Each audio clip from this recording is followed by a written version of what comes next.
can I say just thank goodness for all the true friendships I have in my life. There are so many moments when a friend has stepped in to help or let me cry on their shoulder.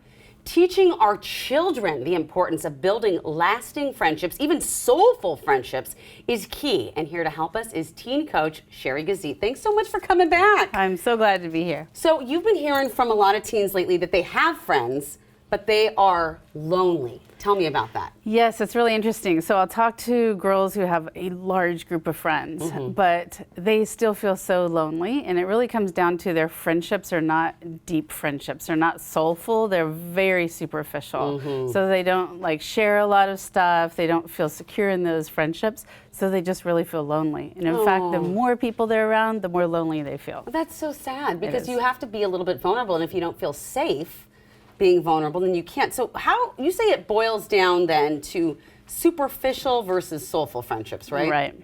Superficial is those friendships that you say hi and bye, you might share some things, but you're not gonna share everything. You don't really trust that they're not gonna go and tell everyone. And in the teen world, this is really key. Like they keep receipts and you know, the screenshots and you know, so. Yeah, I can't even imagine being a teen right now. No.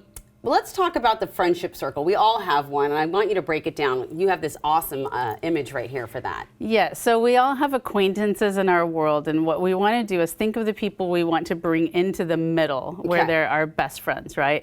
There's not a lot of room there. So we're going to bring other people into our world a little bit more by sharing with them, but not everybody's going to be in that middle.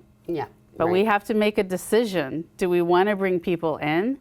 And that takes some work to do that. It really does, and it takes a lot of learning. Yes, you know, it does. Especially when they're, you know, preteen, when they're coming into middle school. I mean, this is when all the learning happens, right? Yes. So, how do you get the soulful friendships? Like, how do you create that? The biggest piece is sharing. There's lots of things that you can share, but as you get closer into the middle of that circle, you're sharing more. So you're sharing more time. You're sharing more about your vulnerabilities, your struggles, your emotions, your thoughts. It's about really sharing who you are versus just that, how are you doing today? I'm doing fine. Like, how was your weekend? It was great. You know, not really digging into really what's going on in their lives. And that sharing deepens that friendship, right? Yes, and so a lot of people think that sharing time is enough. You just spend more time with people. But really it takes that vulnerability and getting to the next level. There was a research study done where this researcher put strangers together and they had them ask questions of each other for 45 minutes. And at the end, they actually felt closer to those strangers than to some of their best friends. It's true. It is true. As a matter of fact, sometimes I've actually made friends with people and thought I've connected with them immediately. They didn't exactly become my best friends for life. Some of them became toxic friends. And I want to talk to you about that as well, because I think that can be something that all of us as parents are worried about. Let's talk about those toxic friendships. So toxic friendships, if you notice on this friendship circle, there's a toxic friend that's like the swirling fireball, right?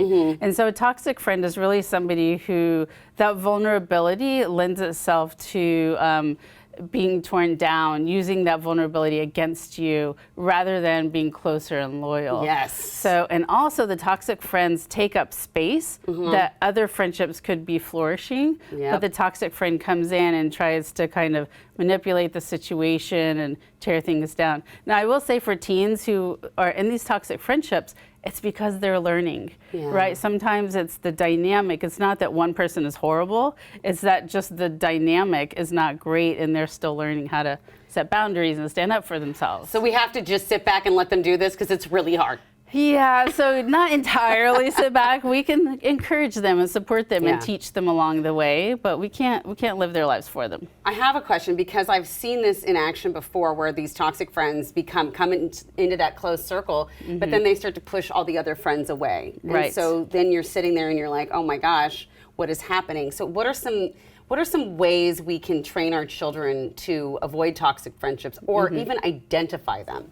Right. So we have to talk about, we can't say that's a toxic friend, because what will happen is they'll defend that friend to the end, and they'll be like, no, they're a great person. They might be a great person, just not a great dynamic. But what we have to do is ask them questions. What are you getting from that friendship? What boundaries do you need to set? How do you set those boundaries? Yeah.